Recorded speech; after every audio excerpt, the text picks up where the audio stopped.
Bonjour et bienvenue sur ma chaîne. Je suis heureuse aujourd'hui de recevoir Eric Viala. Donc moi je suis Marilyn Garcia-Leal. On me retrouve sous le nom de Quantic Love Dream. J'accompagne les femmes plus particulièrement dans le leadership. Et je suis très honorée aujourd'hui de recevoir donc Eric Viala du PA Labs pour aborder le thème de l'art de la relation. Alors Eric, merci beaucoup d'être ici en présence avec nous. Et pour commencer, pour ceux qui ne te connaîtraient pas, est-ce que peut-être tu peux nous parler de ton parcours qui est tout à fait atypique et passionnant avant d'aborder donc ce thème que nous avons choisi de partager aujourd'hui sur la relation. Oui, Bienvenue à écoute, toi. merci pour la bienvenue et merci de m'avoir invité pour cette capsule et ce partage sur l'art de la relation. L'art de la relation, c'est quelque chose qui est central chez tous les êtres humains, j'allais dire chez moi, mais chez tous les êtres humains, quoi qu'il en soit.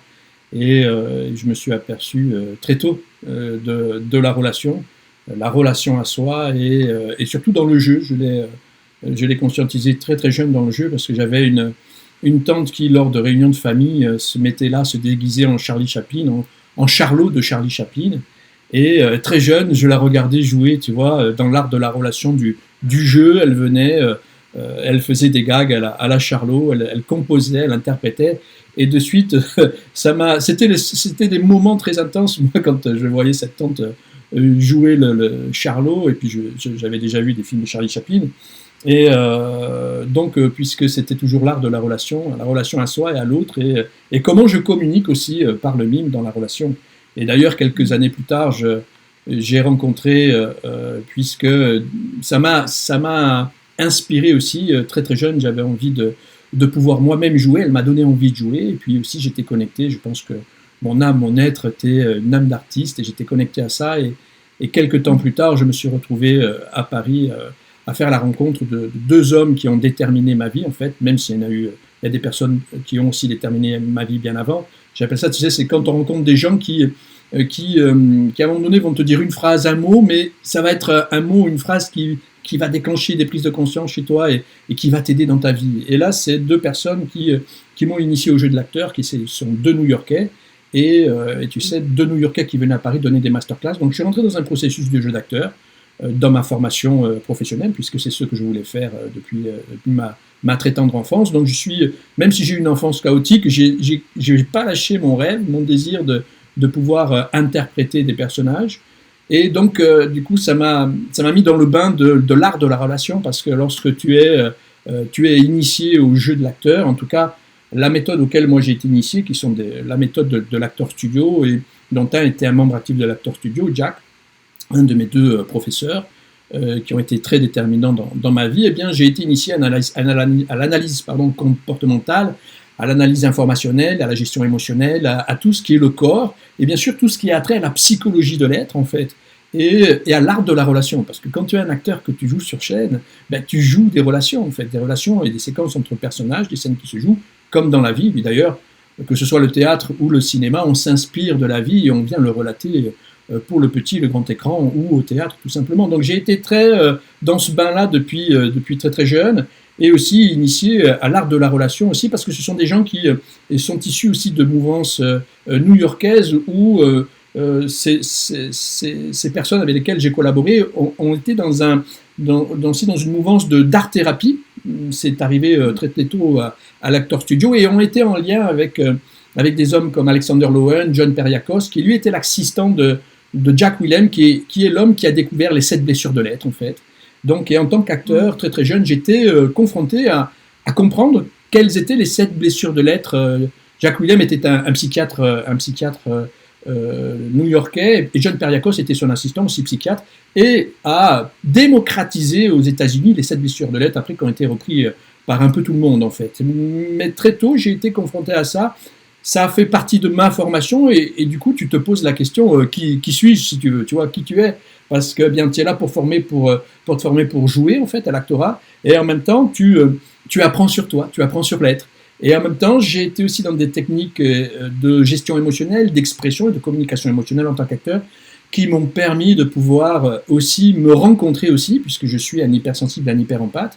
Et fut un temps, je vivais cette hypersensibilité, cette hyperempathie de façon disharmonieuse, Et au travers de ma formation professionnelle, j'ai pu accueillir aussi cette hypersensibilité, puisque, tu sais, l'hypersensible, il perçoit, il sent des images, et il est exacerbé par ses propres émotions et celles des autres, et il prend tout comme une éponge, et il y a aussi des attitudes et comportements qui sont spécifiques à l'hypersensible, à l'hyperempathe, et donc j'en étais un, et ça m'a permis aussi de prendre la distance avec ça, et de la distance, mais en l'explorant en fait, et en faisant une force, en prenant du recul, puisque au travers des techniques de jeu d'acteur, j'ai pu m'apercevoir que je n'étais pas mes émotions, et que mes émotions étaient un outil de communication qui me servait à exprimer un état de l'être, un état de l'âme, et avec lesquels je me servais aussi pour interpréter différents personnages. Donc oui, l'art de la relation, je suis au centre depuis bien des temps maintenant, et j'en ai fait aussi mon expertise, puisqu'à un moment donné, j'ai compris que je ne devais pas être un acteur.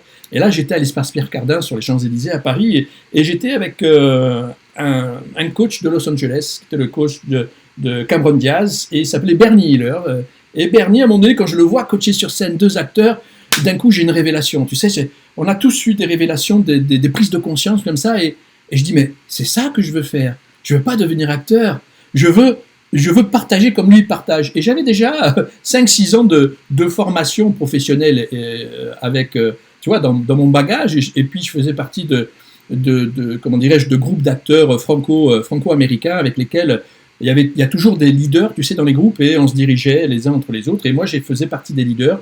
Et je dirigeais déjà, j'accompagnais les autres à jouer des scènes, à chercher tout ce qui se joue dans une scène, les intentions, les émotions, enfin bref, les exercices aussi corporels. Et là, j'ai compris que je devais être un accompagnant, un enseignant, et on appelle ça un coach d'acteur aux États-Unis. Donc, je suis devenu un coach, un enseignant, et toute la pédagogie que j'ai accueillie, que moi-même j'ai expérimentée, j'ai éprouvé, et bien sûr j'ai approuvé avec ces deux sommités, puisque un était le coach de Sigourney Weaver, de Dustin Hoffman, Jack, qui m'a formé le premier, et l'autre était aussi, bien sûr, un coach de grand talent aux États-Unis. Donc voilà, c'était que ce soit à New York, à Paris, à Madrid, à l'international. Donc j'ai de suite ouvert mon studio d'acteur à Paris, et comme les choses se sont faites naturellement, eh bien j'ai commencé à pouvoir moi-même avoir mes propres étudiants, et ça a duré 17 ans. Et en 17 ans, j'ai rencontré différentes personnes, j'ai collaboré avec des réalisateurs français, Yvan Cabérac, Philippe Yoret, Rémi Besançon, enfin différents réalisateurs qui ont eu des Césars, qui ont été primés, et différents directeurs de casting.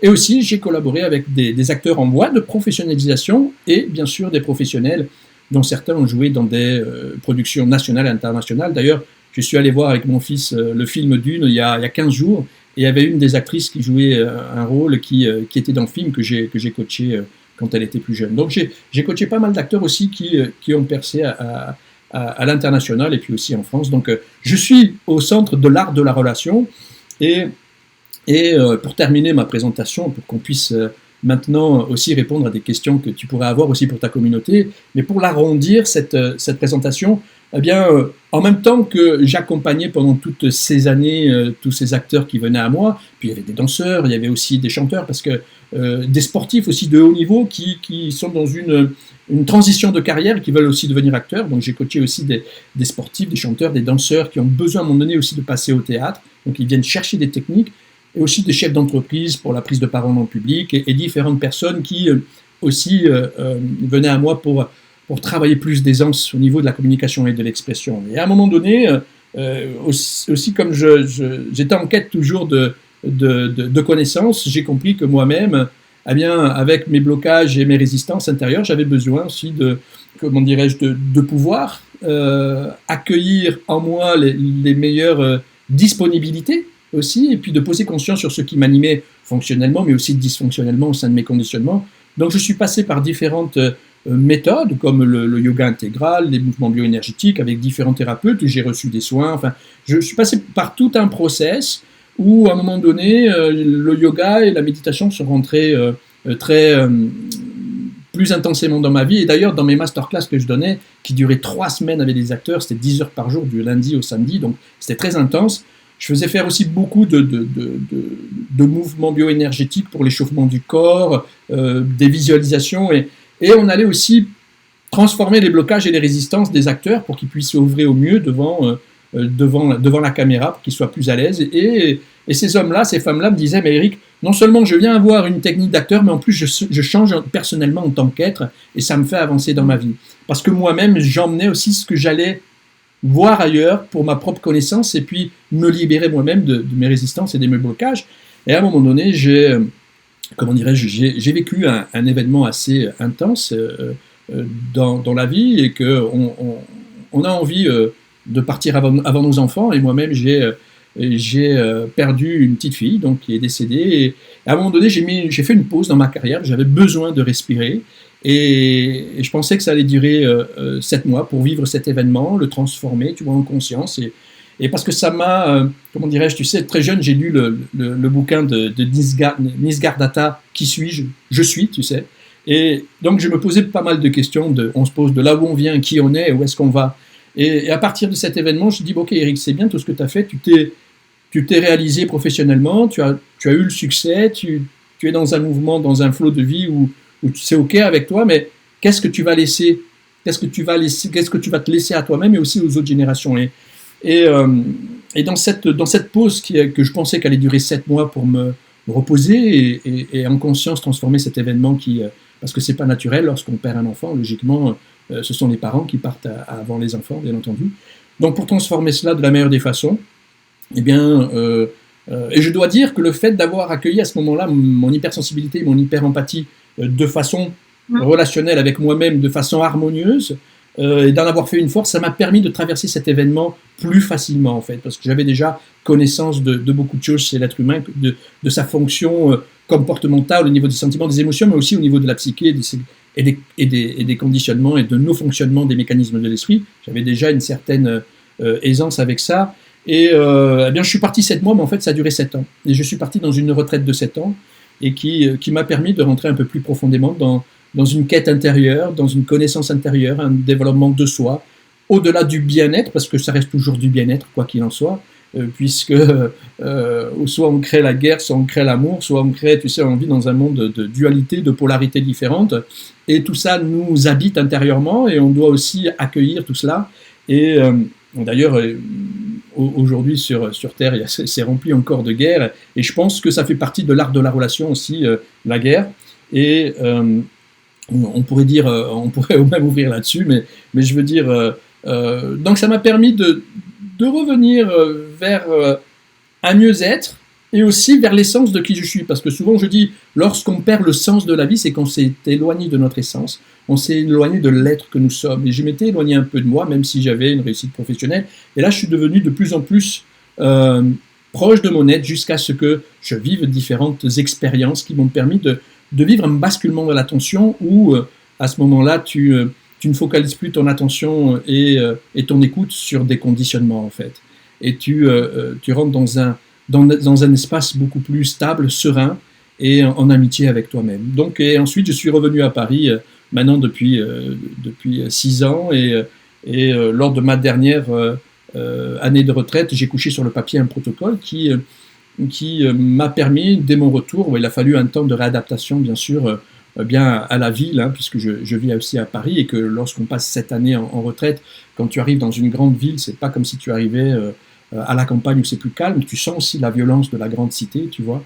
Donc ça m'a permis de continuer à écrire, et puis depuis mon retour, j'ai repris des accompagnements, que ce soit de groupe à Paris, des ateliers pour le grand public, ou des accompagnements en one-to-one.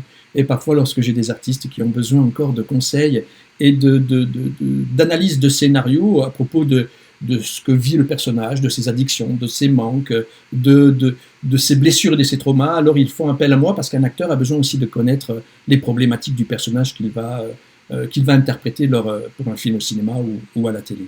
Donc voilà, et depuis je suis de retour, et me voilà avec toi ce soir. Ok, merci pour ce partage de toi. Effectivement, dans ce que tu dis, j'entends que tu as beaucoup exploré en fait les mécanismes de l'esprit, les mécanismes de la psychologie, les conditionnements, donc conscience de soi. Et moi, je dis aussi la conscience du soi, c'est-à-dire ce retour à l'être, à l'essence. Et c'est ce retour de soi qui permet évidemment d'être libre des relations, parce qu'en fait, quand on parle de conditionnement, ça veut dire qu'on n'est pas conscient du rôle qu'on est en train de jouer, puisque toi, tu fais vraiment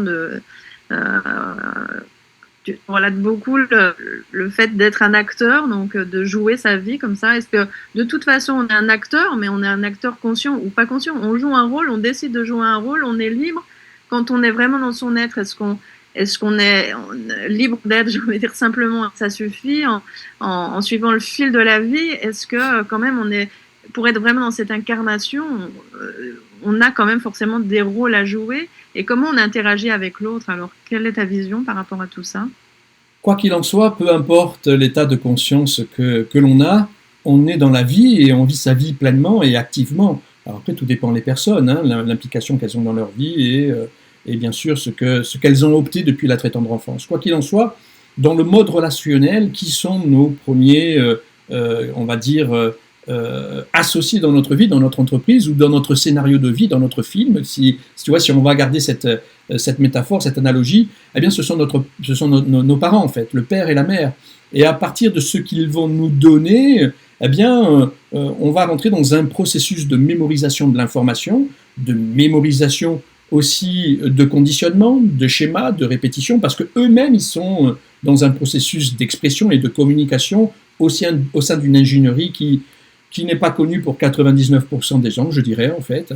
Et ce qui se passe, c'est qu'eux-mêmes ont leur propre trauma, ont leur propre passé, ont leurs propres blessures, et ils sont allés dans la vie avec ça, et ils nous accueillent avec leurs histoires, en fait. Et on sait très bien que de génération en génération, on peut répéter aussi certains schémas, puisqu'à un moment donné, on va s'identifier et s'associer à ce que nos parents nous donnent, qui va devenir aussi les fondements de notre personnalité depuis la très tendre enfance. On commence à mémoriser de l'information dès la position intra-utérine. On commence à mémoriser déjà les sons. Et ensuite, lorsqu'on on rentre dans le regard de l'autre et on existe au travers du regard de l'autre. Et au travers de ce regard de l'autre, on va rentrer dans le lien affectif avec la famille, avec le père et la mère et tous les gens qui sont autour. Et aussi, on va mémoriser encore aussi, comme je dis, des informations qui vont créer aussi des conditionnements au travers du rapport au masculin, du rapport au père, du rapport à la mère, dans notre rapport à l'amour, et bien sûr qu'il est différent dans toutes les familles, en fait, ce rapport à soi et ce rapport à l'autre, et puis ça va servir de, comment dirais-je, de cette programmation, ces conditionnements de support pour construire notre personnalité, en fait. Et notre personnalité, elle va être différente pour nous tous, même si on est dans un écosystème d'expression et de communication qui est universel. Alors on va s'inscrire dans ce narratif, dans ce scénario, et on va rejouer des séquences de vie de façon très naturelle. On va rejouer des histoires en amour, des histoires en famille, des séquences de vie, et on va venir valider ce que l'on a mémorisé au travers du lien affectif de nos parents. Alors, les parents nous donnent nous transmettent et nos ancêtres des conditionnements qui sont favorables, j'appelle ça, mais aussi des conditionnements qui sont défavorables et qui sont dysfonctionnels dans l'expression. Et comme je parlais en introduction, dans ma formation, je parlais des 7 blessures de l'être qui ont été découvertes par William Reich, eh bien, tous les êtres humains sont passés par là. On a tous eu contact avec ces blessures à des degrés différents. On a tous eu des traumas à des degrés différents. Et c'est venu aussi, à un moment donné, forger cette personnalité. Et à un moment donné, tu sais, le lobe frontal, le préfrontal, lui, il ne gère que 2, 3, 4 kilobits c'est une feuille A4 écrite rétro-verso dans le moment présent d'information.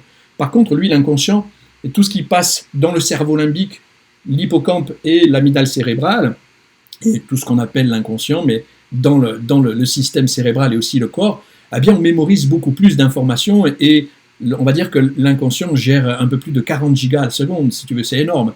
Donc, on est assujetti à des conditionnements qui sont devenus une programmation au sein de notre quotidien. Ce sont devenus des habitudes, des traits de caractère, des humeurs.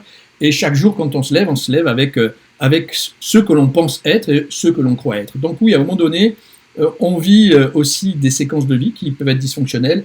Et là, si on se penche un peu sur le sujet, on a la possibilité d'identifier et de transformer cela, en fait. D'accord, oui. En fait, si je comprends bien, en fait, on est pris par nos émotions qui ont été conditionnées dans l'interaction avec nos parents, comme des boucles finalement, qui vont se rejouer dans nos interactions avec nos compagnes et nos compagnons. Là, finalement, je pense à la relation amoureuse. Et comment je peux être heureux dans ma relation, c'est déjà ne pas être, pulsionnel, c'est-à-dire en réaction quand je vis les émotions ou par rapport à l'autre, et comment revenir à faire un retour à soi pour identifier que l'autre finalement n'est peut-être une projection de mon film. Ça va te parler. Et puis, dissoudre ça complètement pour être complètement open dans une relation. Qu'est-ce qui reste de la personnalité à ce moment-là? C'est ce qu'on choisit de vivre. Tout ça est assez intriguant, en fait. En fait, lorsqu'une émotion apparaît, derrière, il y a un sentiment. Derrière le sentiment, il y a une pensée. Derrière la pensée, il y a une croyance. Et derrière la croyance, il y a un mode de fonctionnement au niveau de la psyché, des mécanismes de l'esprit, des conditionnements, en fait. Dans notre rapport, en rapport à l'amour, en fait, si tu veux. Tu vois, en rapport à l'amour, certaines personnes que j'accompagne sont des dépendants affectifs. Et on peut dire que, même si pour moi 100% des gens sont des dépendants affectifs, et après je pourrais développer pourquoi, mais les dépendants affectifs, à un moment donné, vont adopter, par rapport à certaines configurations qu'ils ont mémorisées, des attitudes et des comportements pour pouvoir exister en amour. Et parce qu'à un moment donné, le dépendant affectif, il a la peur peut-être d'être laissé, il a la peur d'être ceci, il a la peur d'être cela, et parce qu'il a la croyance de ceci, la croyance de cela. Mais lorsqu'on vit ce genre de phénomène, on est en train d'interpréter un personnage, je dirais, un rôle. Pourquoi ? Parce que ce rôle est en lien avec ce qu'on a mémorisé, que l'on pense que l'on est, en fait, par rapport à nos conditionnements. Et c'est pas du tout une illusion, hein, parce que quand tu arrives enfant, je prends toujours cet exemple, tu sais, c'est un exemple, c'est un peu triste, mais c'est un exemple qui est très comment dirais-je, qui est très efficace. Tu prends cinq enfants qui sont nés du même père et de la même mère. Les parents sont décédés pour une cause accidentelle, mais il nous reste 5 enfants. Tu vas mettre 5 enfants sur les 5 continents différents. Ils vont apprendre une même langue. Ils vont apprendre ils vont apprendre une langue différente, pardon. Ils vont apprendre une culture différente. Ils vont avoir des parents adoptifs différents. Et ils vont avoir, bien sûr, un narratif et des conditionnements différents. La seule chose qui les met en lien, c'est qu'ils ont le même père et la même mère. Ils seront aussi en lien affectif avec ça, parce que ça reste toujours. Et comment dirais-je, parce que même quand on ne connaît pas ses parents, on a toujours un lien affectif avec l'un d'eux ou les deux, en fait. Moi-même, j'ai été abandonné par mon père, je l'ai jamais connu. Enfin, je l'ai connu, j'avais 33 ans, je suis allé taper à sa porte.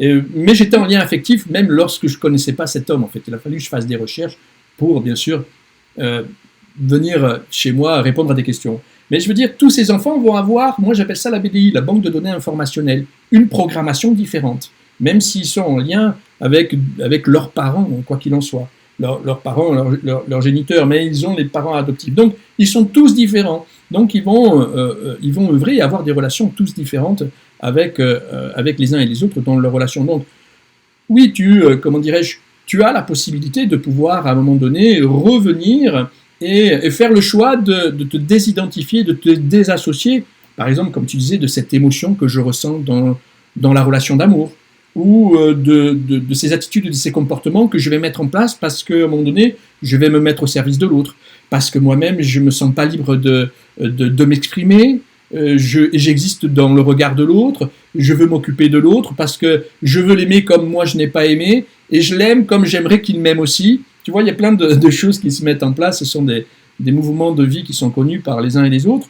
Donc, comme ce sont des conditionnements et qui mettent de la dysfonction dans la relation humaine, par exemple la relation d'amour, il y a beaucoup de gens qui répètent les mêmes relations, ils ont des relations différentes, mais ils retrouvent toujours le même schéma de relation, tu vois. Alors on a la possibilité de pouvoir sortir de ces schémas et d'identifier pourquoi je retombe toujours en relation, une relation par exemple toxique en amour, hein, c'est très aussi d'actualité. Donc, qu'est-ce qui, en moi, me conditionne à aller vers et à créer ma réalité à un moment donné pour me retrouver dans ces conditions-là, en fait, si tu veux.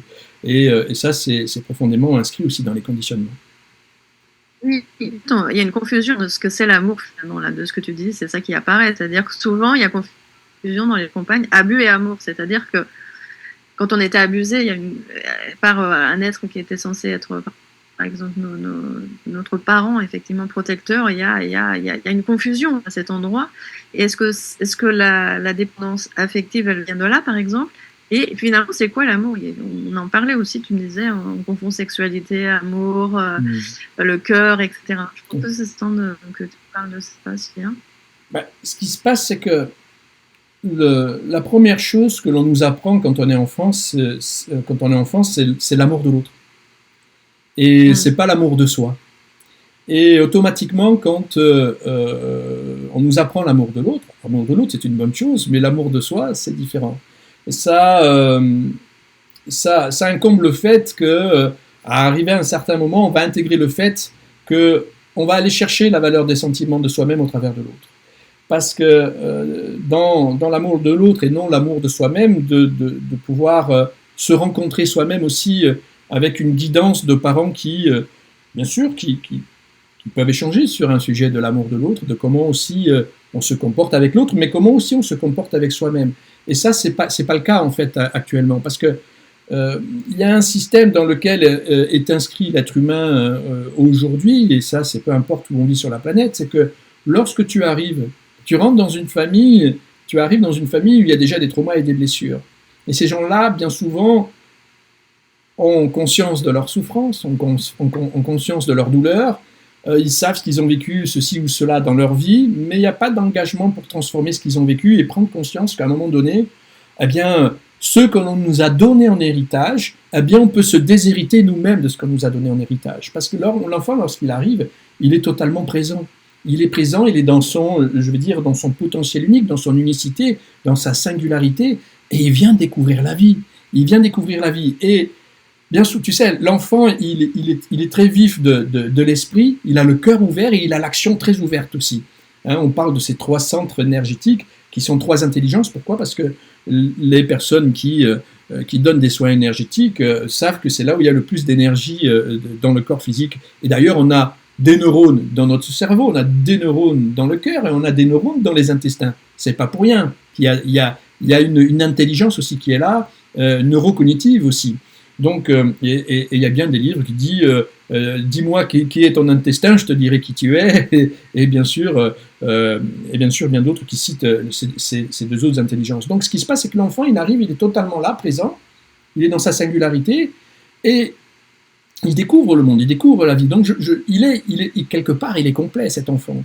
Et à un moment donné, il va mémoriser les schémas des parents. Et il va mémoriser aussi, et ça va venir aussi, à l'intérieur, poser aussi ses blessures qui va vivre dans la relation avec les parents, avec la famille, avec les copains dans la cour d'école. Ça commence déjà à la crèche, hein, les blessures. Hein. Il n'y a pas longtemps, j'ai discuté avec une directrice de crèche à Paris, elle me dit oui, il y a des choses qui se passent dans les crèches, parfois c'est pas sympathique. Hein. Il y a quelques... On pourrait faire un beau documentaire là-dessus. Donc ce qui se passe, c'est le début de la vie et on n'a pas conscience, les parents n'ont pas conscience de comment on fonctionne au sein de notre ingénierie. Donc et on rentre dans ce mouvement et c'est un mouvement qui va venir au sein de notre singularité, venir nous diviser.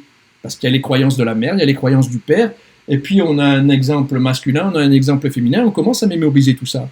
Donc on commence quelque part, cette conscience qui est là, qui est full et qui, jusqu'à l'âge de 7 ans, prend tout ce qu'il vit comme la réalité absolue, parce qu'il n'y a pas de différenciation à propos de ce qui est ou ce qui n'est pas, il prend tout comme la vérité absolue, l'enfant. Devant ses parents, c'est comme s'il avait 2 dieux en face de lui, quoi. C'est les parents qui doivent, tu vois, dans le regard de l'autre dans lequel tu existes. Mais comme tu existes dans le regard de ces gens, eh bien, dans le regard de tes parents, dans leur regard aussi, ils vont à un moment donné te donner à propos de ce que eux ils pensent que la vie est, de façon aussi, comment dirais-je, dissociée, comme eux ils l'ont été quand ils ont été enfants. Donc ce qui se passe, c'est que bien, tu commences à te dissocier, et quand tu te dissocies intérieurement, tu te sépares intérieurement, tu te divises intérieurement, et quand tu te divises intérieurement et que tu as des blessures et des ceci et cela qui rentrent en compte, et des traumas, eh bien ça crée des failles, ça crée aussi des séparations à l'intérieur, au niveau de l'estime de soi, de la valeur de soi, de la confiance en soi, et bien sûr, ça crée des manques, parce qu'on te dit que tu manques de quelque chose à un moment donné, puisqu'aussi, on va t'apprendre à aimer l'autre à l'extérieur, et à aller chercher la valeur des sentiments de toi-même au travers de l'autre. Donc à un moment donné, tu t'installes dans un processus où tu es dans un processus de séparation et de manque, et comme tu sens qu'il te manque, eh bien qu'est-ce que tu vas faire ? Tu vas aller à l'extérieur pour chercher ce qu'il te manque, et surtout dans le regard de l'autre et dans les conditionnements, pardon. Donc c'est pour ça qu'il y a des conditions aussi dans les conditionnements. C'est pour ça que quand les gens se rencontrent, ils se rencontrent aussi au travers de leur conditionnement. C'est pas un hasard lorsqu'on rencontre un homme ou une femme dans la relation amoureuse. C'est parce que chez l'autre aussi, il y a des conditionnements, il y a des paramètres et des aspects qui vont nous faire travailler sur la relation. C'est aussi clair que ça. Donc là, la dépendance affective, typiquement, tu vis dans le regard de l'autre et tu vas compenser, en fait, chercher à te remplir peut-être, d'ailleurs dans une relation, mais aussi d'ailleurs ça peut être dans la sexualité, ça peut être dans des substances, etc., etc., dans une forme de consommation.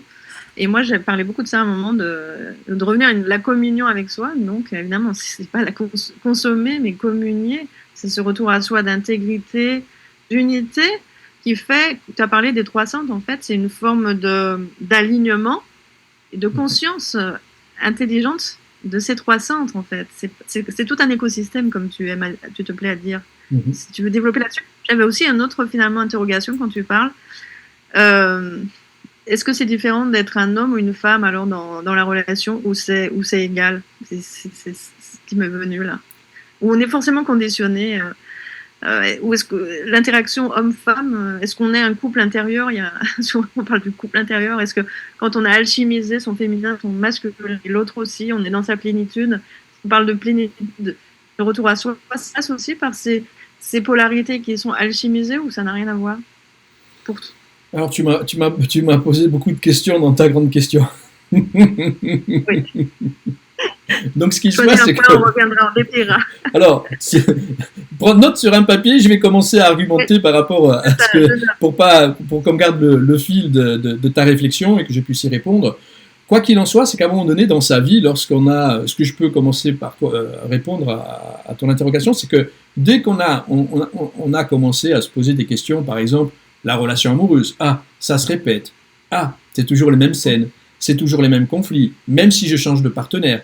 Et même en amitié, c'est toujours, à un moment donné, ça vient piquer à l'intérieur, mais ça je connais déjà, si tu veux, tu vois, ou avec la famille, ou avec les amis, ou même professionnellement, si tu veux. Il y a des personnes professionnellement, eh bien, elles ont aussi certains handicaps par rapport à leur expression, à leur communication.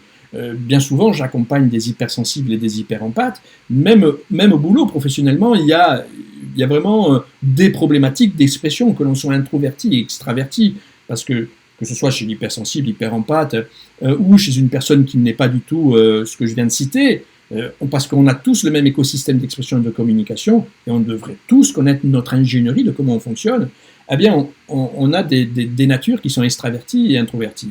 Ce qui se passe, c'est que dès qu'à un moment donné, ça pique à l'intérieur, eh bien, on doit se dire, dans les relations, ceci, cela, ok, maintenant je suis un peu fatigué d'avoir vécu tout ça, est-ce que je peux poser conscience et essayer de prendre conscience de qu'est-ce qui s'est passé dans ma vie, dans mes premières 7 années, ou mes 14 années, où j'ai mémorisé l'information, et que je viens valider, en fait. Parce que, avec l'histoire du scénario et le narratif dans lequel on est, qu'on a reçu de nos parents, il y a une certaine loyauté qui est là, et fidélité par rapport à ce qu'ils nous ont donné. Et en plus de ça, cette loyauté et cette fidélité s'inscrit le fait que, eh bien, c'est ce sur quoi repose notre réalité et notre vie, parce que, personnellement, on ne connaît que ce que l'on a mémorisé. L'inconnu nous fait peur. Et on va créer notre vie à partir de ce qu'on a mémorisé, en fait, si tu veux. Donc, on va rejouer ce qu'on nous a appris au sein de notre éducation. Et que ce soit dans le rapport masculin et féminin. Et que ce soit les hommes ou les femmes, tu parlais d'égalité, me semble-t-il. On est une forme d'alchimie intérieure, mytho. Oui. Eh bien, et effectivement, réalité ou pas. Si tu veux, que tu sois un homme ou une femme, l'écosystème d'expression, de communication, d'expression et de communication est identique. Après, une femme, elle vit sa vie de femme dans son corps de femme, avec ses énergies de femme, et l'homme vit, ou son homme, j'allais dire, époux, épouse, ou l'homme, même célibataire, femme célibataire, on vit notre vie d'homme avec nos énergies d'homme et dans notre vie, mais toujours en rapport avec notre éducation. Donc oui, on est sur le même plan d'égalité par rapport à ça.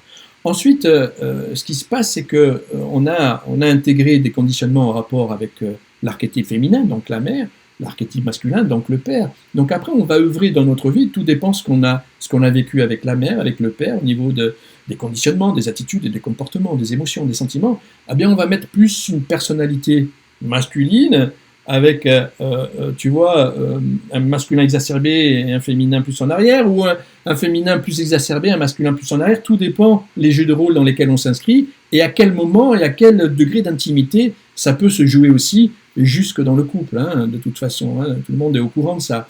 Donc ce qui se passe, c'est que je pense que ce qui est le plus juste, judicieux, je dirais, c'est de, comme je disais, quand à un moment donné on a envie de se repositionner, parce que aujourd'hui il est possible de pouvoir impulser une nouvelle dynamique et de sortir de cette programmation des conditionnements et d'être le co-créateur avec la vie. Je parle de co-création avec la vie et avec moi-même à l'intérieur, de revenir dans un respect de soi, une intégrité de soi, et puis bien sûr l'estime et la valeur de moi-même aussi, parce que bien souvent il y a des personnes qui ont été dévalorisées, pas estimées, et qui ont un manque de confiance, c'est par rapport à leur cheminement et à leur processus d'éducation en fait. Donc de revenir dans cette dignité d'être humain et de se dire ok, là il y a certaines choses que je ne veux plus dans ma vie, je peux commencer à clarifier ma vision de vie et à transformer cela. Ça c'est la première étape, oui. Ok. Finalement, donc, il s'agit de décristalliser. Quand même, il y a déconditionner, décristalliser, c'est quand même dans le corps, parce que, enfin, en tout cas, dans mes accompagnements, il est vraiment présent. C'est pas que intellectuel, c'est pas que des concepts. J'ai envie de rappeler là justement que c'est super de regarder des webinaires, c'est super d'avoir du savoir comme ça dans les vidéos, mais que vivre le process en étant accompagné, c'est complètement différent. Et là, on va faire des vrais changements parce que tout seul, on va pas dans les profondeurs, c'est pas vrai. Enfin, pas tout à fait. Et donc déjà, je voulais insister là-dessus. Et donc, je voulais te dire ça, c'est donc le décristalliser dans le corps, déconditionner. À partir de là, on est un peu comme un nouveau-né, imaginons. Oui. Et on n'est plus, et donc on agit depuis. Là, c'est vraiment un retour à l'instant. Hein, il y a vraiment la notion de présence. Et où est sa boussole intérieure? Alors, on crée ce scénario. Alors, on le crée on est en couple d'ailleurs. C'est assez passionnant de vivre un couple qui va s'élever ensemble comme ça dans une évolution aussi en miroir, etc. de cette conscience-là. Alors, qui n'est pas du tout. C'est une sortie de dépendance totale de relations qu'on dirait karmiques ou avec des conditionnements qui se font miroir, etc. Donc là, imaginons, ça y est, cheat, magie, saut quantique. Vous avez fait un accompagnement avec Eric Viala ou avec moi. Et d'un coup, ou complètement déconditionné. Là, c'est comme si j'avais l'impression là, tu vois, d'ouvrir un paquet cadeau, quoi, et finalement découvrir qui je suis vraiment. Cet effet-là, en fait.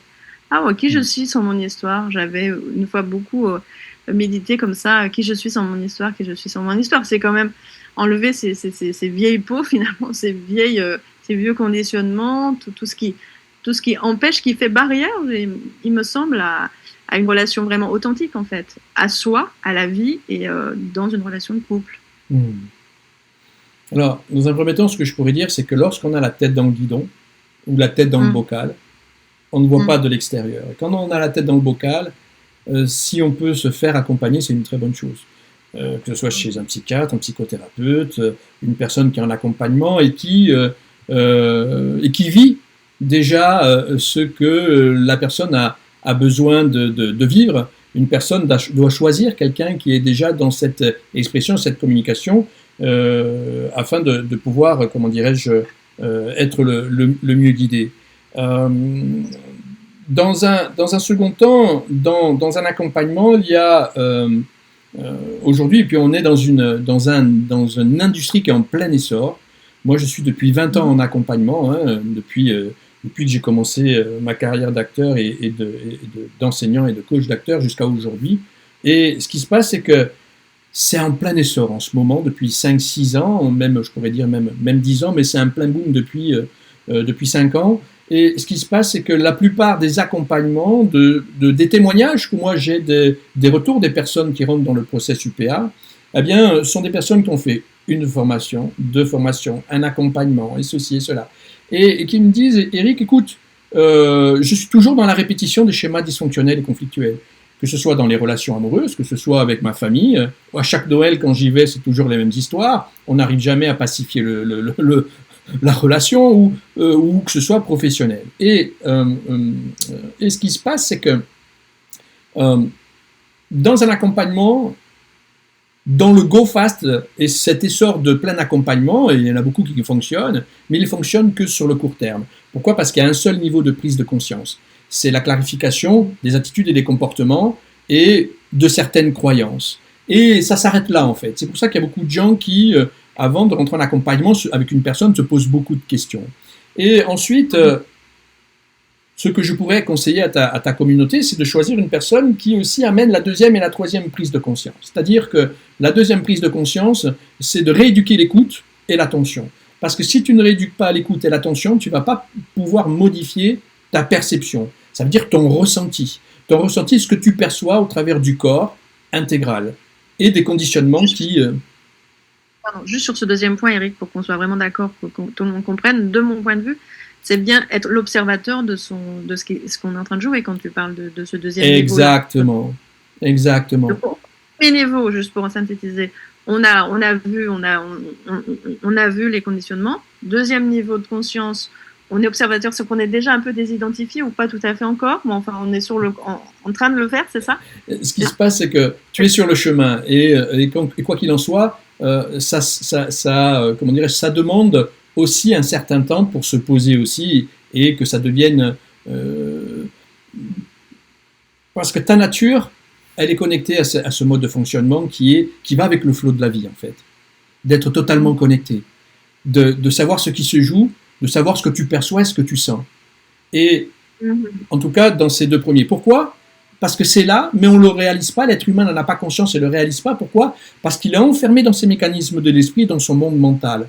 Mais l'enfant, quand il arrive, il est totalement connecté. Il est totalement connecté, il voit tout ce qui se joue, et il est totalement connecté par rapport à ce qu'il perçoit, en fait. Et ce qui se passe, c'est qu'à un moment donné, il va fermer avec l'action, il va fermer avec le cœur, il va s'enfermer dans un monde mental et dans des constructions de processus, de mécanismes mentaux, en fait. Ce qui fait qu'il va lâcher aussi ses capacités. Mais ces capacités, elles sont là. Mais pour les retrouver de façon fluide et que ça redevienne à nouveau, bien que ça émerge et que ça se réalise, il faut un certain temps. Après, je parle là de leadership, c'est-à-dire que tu as beau voir le conditionnement, etc., il faut quand même vraiment beaucoup de leadership pour ne pas consentir, en fait, à rejouer ces conditionnements. C'est comme la zone de confort, en fait, de revenir en arrière quelque part. Et ce qu'on vit, c'est qu'on est oui, en fait. C'est-à-dire que souvent, on se plaint de l'autre, etc., mais c'est une partie de soi, en fait, qui consente. Donc, quand on affirme ce leadership, dans cette deuxième phase, on commence à se découvrir, etc., et c'est là que je trouve que c'est bien d'être accompagné par l'énergie, justement, avec quelqu'un qui tient l'énergie de dépasser et d'aller vers l'inconscient aussi, hein, se rencontrer différemment. Et donc, la troisième étape, ce serait, tu vas nous parler de ça, je pense, ce qui se passe, c'est un nouveau positionnement. Une fois que tu as clarifié tes attitudes et tes comportements, c'est pas parce que tu les as clarifiés que tu vas te repositionner à moyen court terme pendant 6 mois, 1 an, que ça y est, c'est terminé. Non, ça va revenir. Parce que quelque part, tu n'as pas rééduqué ton attention et ton écoute. Et ce qui se passe de rééduquer l'attention et l'écoute, ça te permet de prendre un peu plus profondément conscience de la complexité dans laquelle tu es au niveau de tes attitudes et de tes comportements, en fait. Parce que ce qui se passe, c'est que le troisième prise de conscience, et le troisième état de prise de conscience, c'est à partir des mécanismes de l'esprit, et moi j'appelle ça le système SAP, le système autonome de la pensée. Parce que dans ce système autonome de la pensée et des mécanismes de l'esprit, il y a des fonctionnements que l'être humain a qui fait qu'il est addict à ses propres conditionnements. Je ne parle pas de l'addiction à l'alcool, à la drogue, au shopping, au sexe ou d'autres addictions que l'on pourrait avoir, au jeu, tu vois, ce genre de choses-là. Je parle d'addiction des conditionnements parce que nos conditionnements, on les a mémorisés à partir de différents aspects et processus qui fait qu'on en est addict. Comme si on aimait souffrir, petite parenthèse avant que tu développes. C'est ça un peu. Alors, je t'ai entendu dire ça. On aime notre France, quelque chose comme ça. C'est à cet endroit-là, là, je pense que ce que tu es en train de poser. Là, disons que c'est plus complexe que ça et je ne peux pas en parler là maintenant parce qu'il me faudrait un peu plus de temps, justement. Parce que ce sont des choses que l'on ne peut pas, comment dirais-je, verbaliser comme ça et qui, comment dirais-je, pourraient amener la personne dans un cheminement qui l'éloignerait déjà de ce que l'on parle là. Et mais ce qui se passe, c'est que l'addiction, c'est une... Tu vois, ce matin, je prenais une note sur mon téléphone. Et l'addiction, c'est une perte de contrôle à partir d'un comportement et substitut extérieur à soi. C'est-à-dire comme, à un moment donné, je me sens divisé dans cette troisième prise de conscience, en fait, si tu veux, à un moment donné, comme je me sens divisé et séparé à l'intérieur, et que tout cela se joue au travers de mes conditionnements, alors je vais répéter mes conditionnements. Et et j'ai appris, je te disais, je parlais de loyauté et de fidélité, de lien affectif avec mes parents.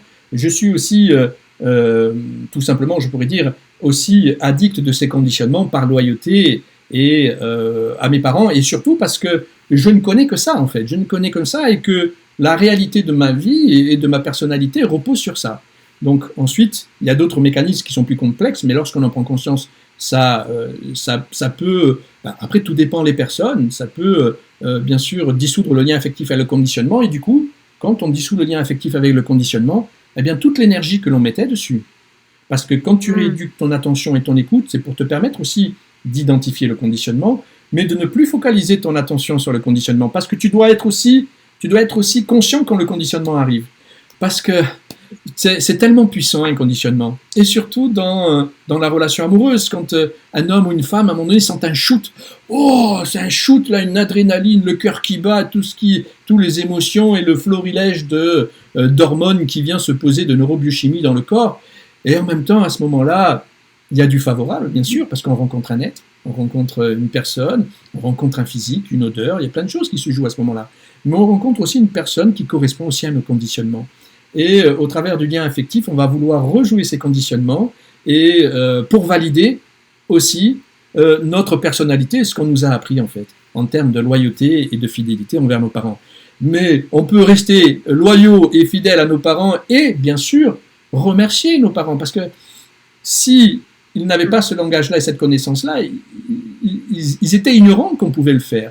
Et s'ils avaient su, ils l'auraient fait. Donc remercions-les pour ce qu'ils nous ont donné de favorable, mais aussi en sachant qu'on peut être loyaux et fidèles envers nos parents pour ce qu'ils nous ont donné de favorable, mais ceux qui nous ont donné au travers des dysfonctions, on va dire, écoute, moi je t'aime beaucoup, je te remercie de m'avoir donné naissance, mais là je vais transformer le lien affectif et je vais me proposer d'autres relations intérieures à moi-même, parce que toujours quand on est dans une relation dysfonctionnelle à l'extérieur avec une personne, c'est parce que nous-mêmes on est à l'intérieur en relation avec cette dysfonction et on va la rejouer et la mettre en place pour la valider.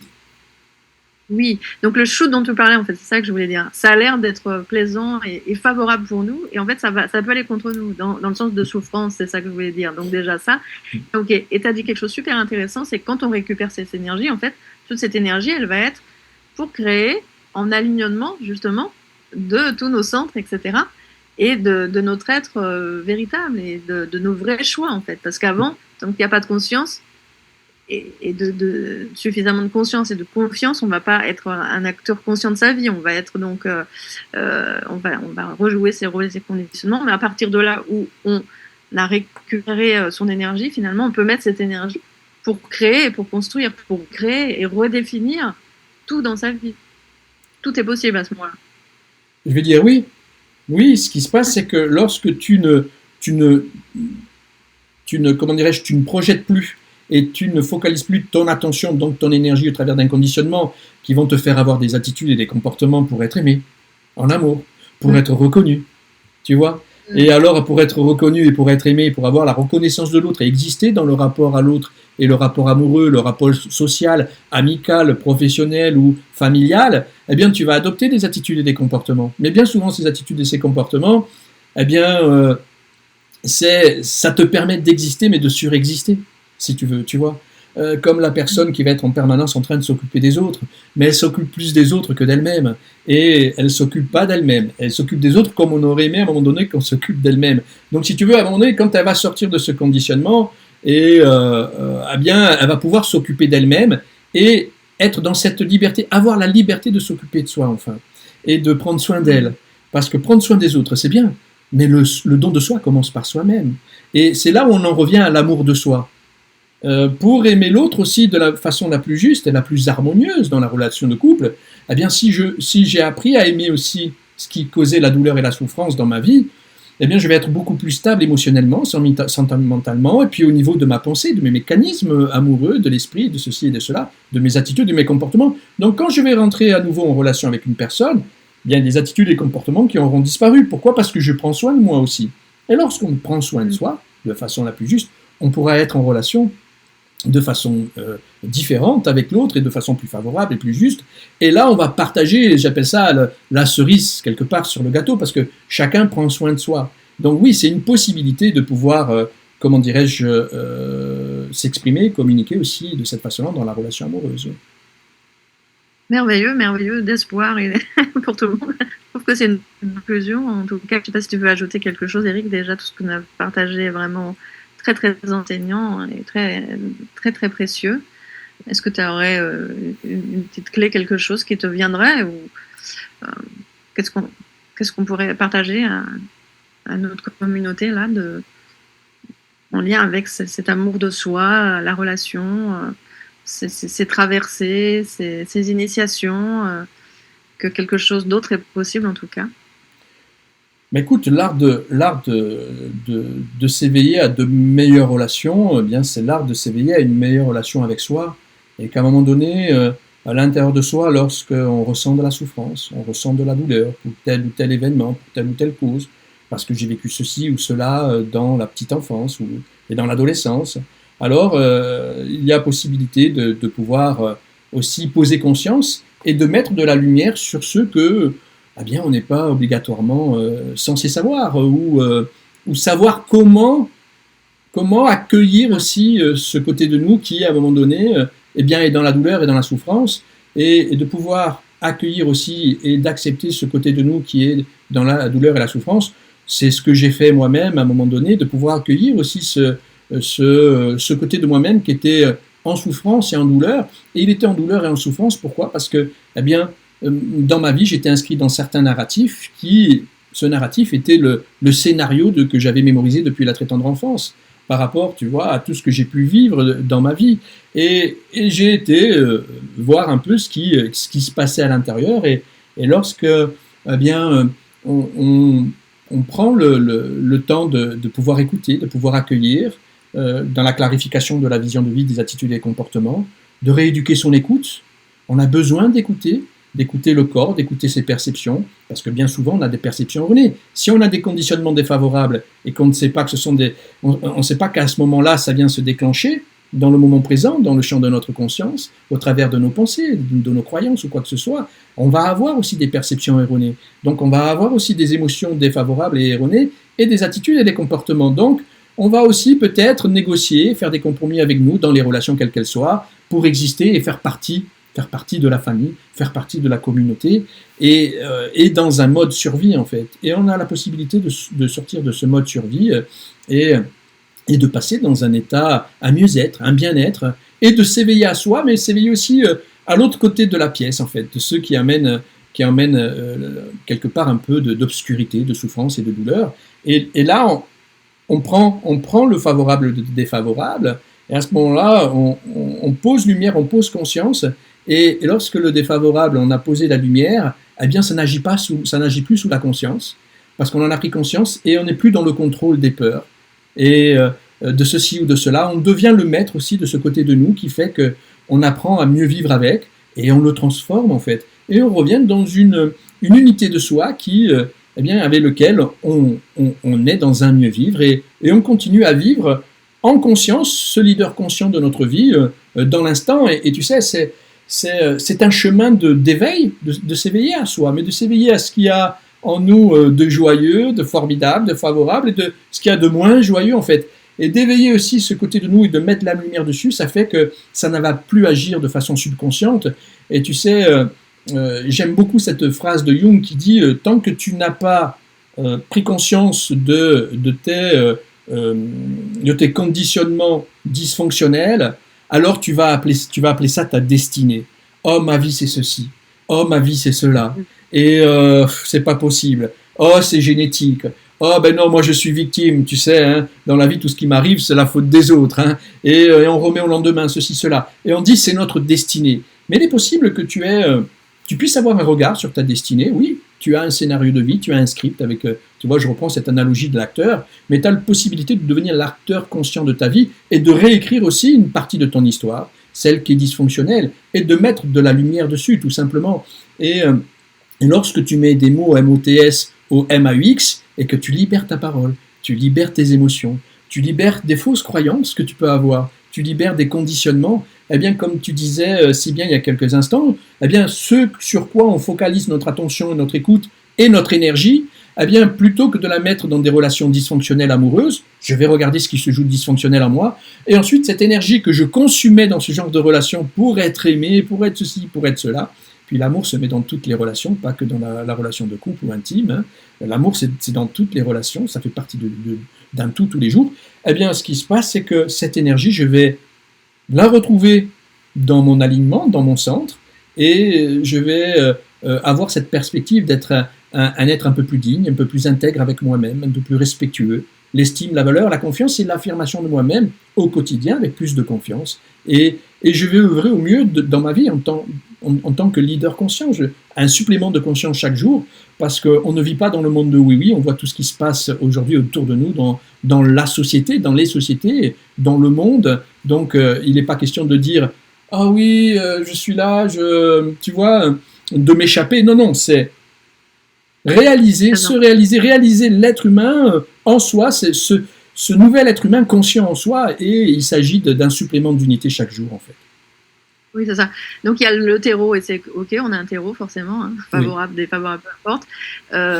On a des peurs comme le bannissement, qui souvent c'est ça aussi, cette peur qui nous fait nous contorsionner dans les relations. Et puis on a aussi cette possibilité donc d'évoluer.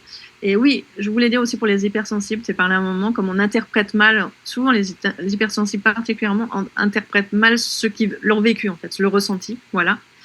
Et après, pour terminer peut-être, en fait, c'est goûter l'amour que nous sommes. Quand même, tu disais que l'amour, c'est dans toutes les relations, donc ça parle de ça. C'est goûter cet amour qui nous traverse en permanence, qui est notre essence, en fait. Et goûter cette essence-là détermine un mode relationnel complètement différent. Tout à fait. Et pour cela, pour goûter notre essence, comme tu dis, on a besoin de sortir des jeux de rôle dans lesquels on s'est inscrit depuis la très tendre enfance, parce que quand on dit « Ah, j'ai perdu le goût de la vie, j'ai perdu le sens de la vie, ma vie n'a plus de sens », pourquoi ? Parce qu'on s'est éloigné de nos désirs, de nos souhaits d'enfance. On s'est éloigné de notre singularité d'enfant.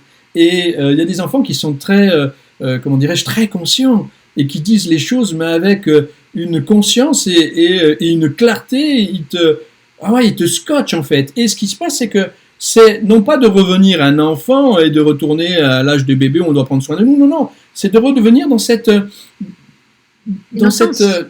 lumière de l'enfant, dans cette joie de l'enfant, tout en étant conscient en fait, et dans cette unicité. Tu vois, regarde, dans le potentiel unique, la singularité de l'enfant, au-delà des personnages que l'on joue en fait. Et quand on revient au-delà des personnages que l'on joue, eh bien c'est qu'on s'est éveillé à soi et on est revenu à notre essence. Et ça, que tu parles de développement personnel, que tu parles de développement de soi, que tu parles de développement spirituel, peu importe la niche dans laquelle est la personne et qui va venir partager ce qu'elle a vécu et qui peut lui permettre d'œuvrer au mieux et de le partager aux autres, quoi qu'il en soit, le dénominateur commun à toutes ces niches que je viens de citer, c'est la conscience de soi, c'est la prise de conscience, et c'est de revenir dans notre singularité et dans notre essence, comme tu le disais il y a quelques instants. Donc c'est au-delà des jeux de rôle que l'on a construits à partir de notre héritage et de notre scénario de vie et de notre narrative. Oui, de façon très incarnée, accepter de jouer le rôle de sa vie. C'est accepter l'incarnation, il y a ça aussi. Alors ça, c'est la côté de la réalisation, en fait, si tu veux. Parce que lorsque tu fais des prises de conscience, tu arrives dans un espace où, tout à l'heure, tu disais, ouais, mais quand tu focalises plus ton attention et ton énergie sur des conditionnements, tu reviens dans cette présence. Oui, tu reviens parce que tu es de plus en plus conscient, tu es de plus en plus présent, en fait.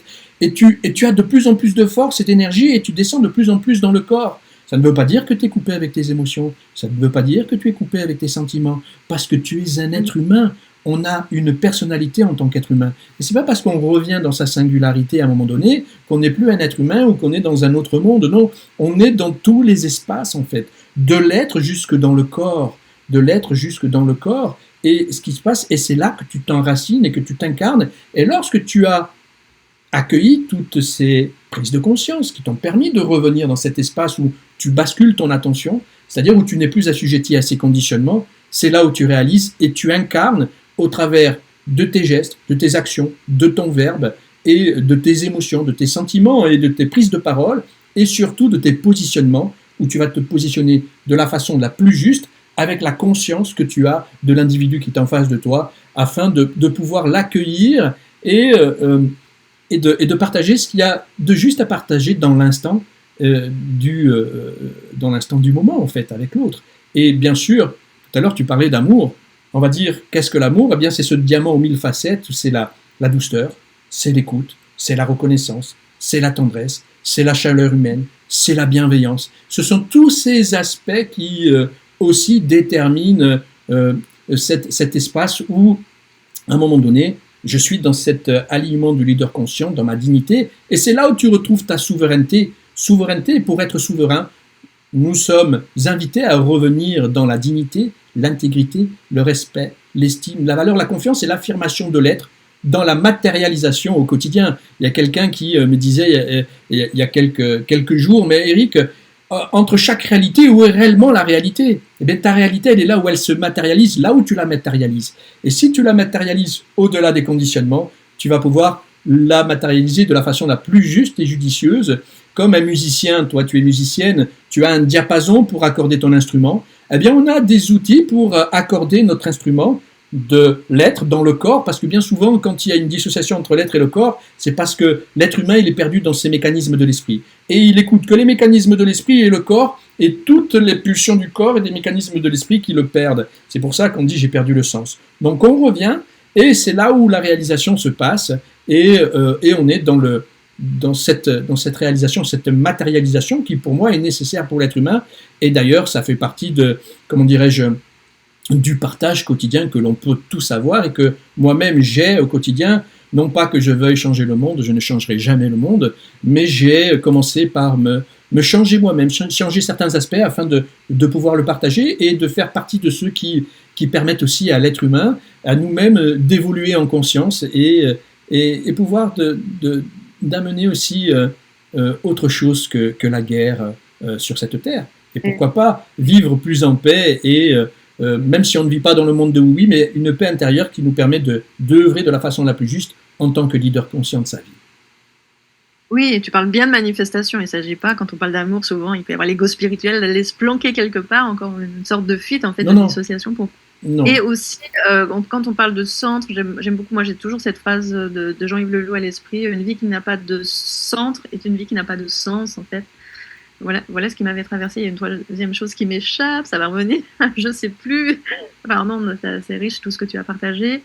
Et je te laisse la parole, là, je crois que ce qui se passe, c'est que je ne peux ne pas rebondir quand tu dis il n'y a pas de sens et il n'y a pas de centre. Parce que ce qui se passe, c'est que, à la fois, on va dire, c'est juste. Tu vois, tu vas parler à un physicien, tu vas parler à un mathématicien, il va te sortir des équations qui vont venir dans ce sens-là, si tu veux. Tu vois, j'ai écouté il y a quelques jours Alan Cohn, qui est un physicien et mathématicien renommé, que j'aime beaucoup écouter parler aussi, où il dit ton futur, tu ne le choisis pas en fait. Ce qui se passe, c'est que tu vis dans l'instant et dans le moment présent, c'est comme si tu étais face à une rivière, et ton futur, visualise-le comme dans un grand cône, et à un moment donné, dans ce futur, il y a différentes possibilités à toi qui sont données. Et lui disait, ton cerveau, à un moment donné, va choisir le futur qui correspond à ton état d'être du moment. Tu vois ? Donc, on pourrait partir et discuter des heures là-dedans, mais ce qui se passe, c'est qu'en tant qu'être humain, parce que là, quand je parle d'univers, de conscience, de métaphysique, de mathématiques, on pourrait aller parler j'écoutais encore une émission parce que c'est l'anniversaire de Monsieur X qui est décédé. Je crois c'était hier son anniversaire, ou aujourd'hui, je ne sais plus. Et c'est celui qui a découvert le boson de Higgs, en tout cas avec son équipe, en fait. Tu vois, c'est même pas une particule, c'est une nappe énergétique qui entoure les particules. Donc, on pourrait aller de l'absolu, tu vois, parler, il n'y a pas de centre, il n'y a pas de sens, de ceci et cela. Mais en tant qu'être humain, nous sommes relatifs à cette conscience qui fait qu'on est aussi matériel, mais aussi on est un esprit. Parce que là, si tu me coupes en deux, tu vas pas voir l'être et mon esprit qui est là. Tu vas même pas voir mes pensées. Mes émotions, même pas, parce que je peux avoir des émotions intérieures, mais ne pas les traduire au travers de mes yeux, au travers de mes larmes, ou au travers de mon corps, si c'est de la colère, ou si c'est de la joie, ou elle peut rester intérieure si je suis introverti. Donc, ce qui se passe, c'est que tout ce qui relève du monde de l'invisible et du visible, il y a, bien sûr, oui, il y a tout un processus là-dessus, et des philosophes aussi en ont parlé, de Platon à Sénèque, bon, je ne vais pas tous les nommer, mais ce qui se passe, c'est que nous aussi, aujourd'hui, on a conscience de ça, et ce qui se passe, c'est que en tant qu'être humain, voilà où je veux en venir, on a aussi ce centre et on a aussi ce sens. Et il est important aussi d'avoir un sens en tant qu'être humain parce que ce que tu réalises dans les mécanismes de l'esprit, mais au-delà de l'esprit, mais de l'être, parce que l'être, il est assujetti aux mécanismes de l'esprit, du monde du mental et de la pensée et des croyances. Donc, mais l'être, à un moment donné, c'est lui qui... C'est nous qui nous posons la question, l'être, ah, est-ce que je peux prendre conscience de ceci ou de cela? Alors je reviens dans mon être, dans mon essence, comme on disait il y a quelques instants. Mais ce qui se passe, c'est que lorsque tu reviens, on parlait de matérialisation de toutes ces prises de conscience, c'est cette joie d'être, parce qu'on revient dans la joie de l'être. Hein. Après, on se positionne toujours avec joie. Je peux dire oui, je peux dire non à une situation, mais c'est toujours dans la joie. Parce qu'à ce moment-là, je l'écoute en fait. Et je ne vais pas contre ma nature, si tu veux, tu vois. Et ce qui se passe, c'est que je fais un choix conscient à ce moment-là. Mais je ne fais pas un choix par défaut, juste pour vivre le désir d'aimer et d'être aimé, par exemple. Tu vois. Je ne vais pas... Je ne vais pas aller chercher la valeur des sentiments de moi-même, excuse-moi, au travers de l'autre pour vivre le désir d'aimer et d'être aimé.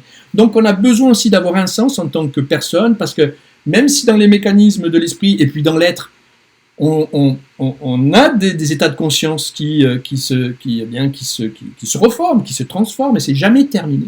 C'est jamais terminé. La joie de l'être, hein, et s'éveiller à soi, c'est énorme.